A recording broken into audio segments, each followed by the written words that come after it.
je peux te confier un truc? Oui, vas-y. Ok, ça va peut-être te paraître dingue, mais imagine qu'il existe quelque part un médicament capable de presque tout guérir.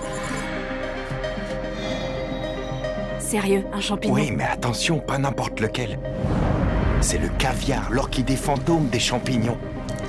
Les gens dépensent des fortunes en soins médicaux, mais ils sont toujours plus malades. Imagine tous ceux qui s'en mettent plein les poches quand on est malade et qui ont tout intérêt à ce qu'on continue à tomber malade. Et à cause de qui? Des dirigeants de Reutikal Pharmaceutique. Son PDG, c'est le pire des vicieux. Enfin non, il est juste con en fait. Le bouffon à la botte du diable en personne. Tu ne te rends pas compte de tout ce que je traverse en ce moment. Ah, super. Le room service qui arrive maintenant.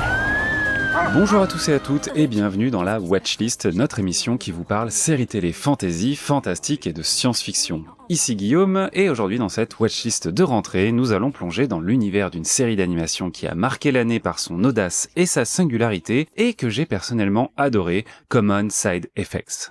Mais avant d'en parler plus en détail, revenons un instant sur ses origines. Beaucoup d'entre vous connaissent Scavenger's Reign, ne serait-ce que par mon gentil lobbying sur la meilleure série SF que vous ne pouvez pas voir en France. Allez écoutez ma watchlist si ce n'est pas déjà fait. Scavenger's Reign, cette œuvre d'animation de science-fiction qui nous a captivés par ses paysages étranges, luxuriants, et son approche visuelle organique, une série qui a su créer son langage visuel à part, éloigné des standards habituels de l'animation américaine pour lorgner vers une esthétique plus asiatique. Eh bien, Common Side Effects est presque né du même terreau créatif. À l'origine, on trouve le duo formé par Joe Bennett, déjà aux commandes de Scavenger's Reign, et Steve Ellis, scénariste sur de nombreuses séries comme par exemple American Dad ou The Office. Et les univers de Joe Bennett reposent sur une capacité rare de donner vie à des mondes à la fois fascinants et inquiétants où chaque détail raconte une histoire.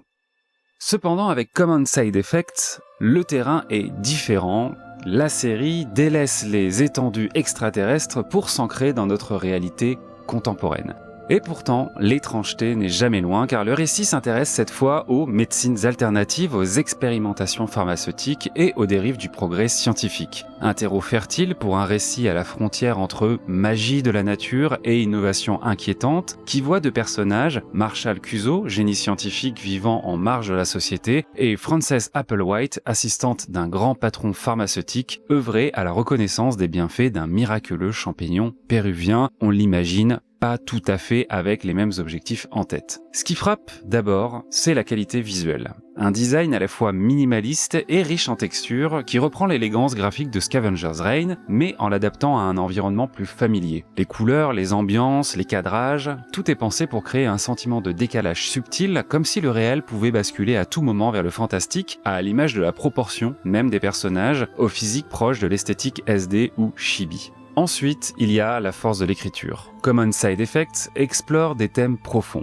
La peur de la maladie, le besoin de contrôle sur nos corps, la fascination pour des remèdes miraculeux, mais au lieu de livrer un discours frontal, la série préfère suggérer, mettre en scène des situations troublantes, parfois absurdes, qui poussent le spectateur à réfléchir par lui-même. Et comme son aîné, la série sait aussi créer l'émotion, dans la représentation du sensible, comme dans l'arc lié à la maman de Frances. Je ne vous spoil pas, vous le découvrirez dans cette saison 1.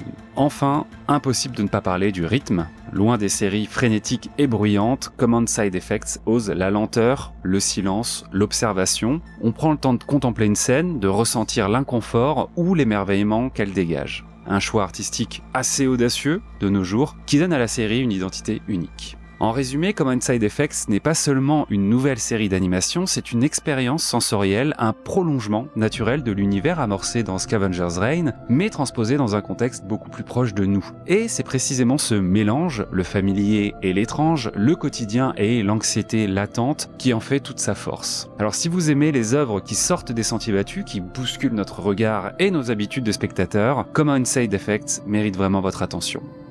Voilà pour cette exploration de cette série, merci de m'avoir écouté et surtout n'hésitez pas à plonger à votre tour dans cette série pour en faire votre propre expérience. Elle est disponible sur HBO Max et Adult Swim sur Prime Video et a été d'ores et déjà renouvelée pour une saison 2. On se retrouve donc pour en parler d'ici 1 ou 2 ans je pense.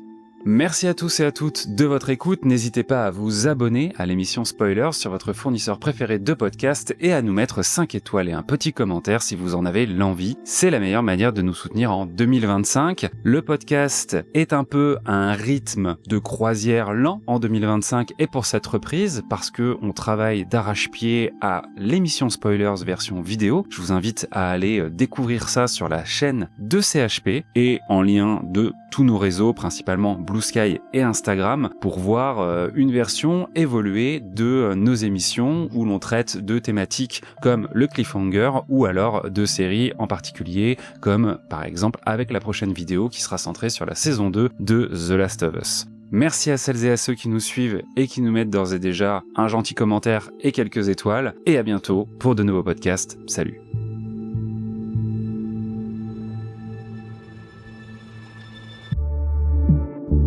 Bonus. Trax. Dans les ténèbres d'un lointain futur ou dans les royaumes mortels, il n'y a que la guerre. Mais il y a aussi un podcast, Landrider, l'émission qui vous parle avec amour du hobby derrière Warhammer 40 000, Age of Sigmar et leurs nombreux dérivés. Alors si vous avez toujours rêvé de découvrir ces deux mondes ou leurs figurines, retrouvez-nous à bord du Landrider, L-A-N-D plus loin R-I-D-E-R sur vos plateformes d'écoute préférées. Bonus. Trax.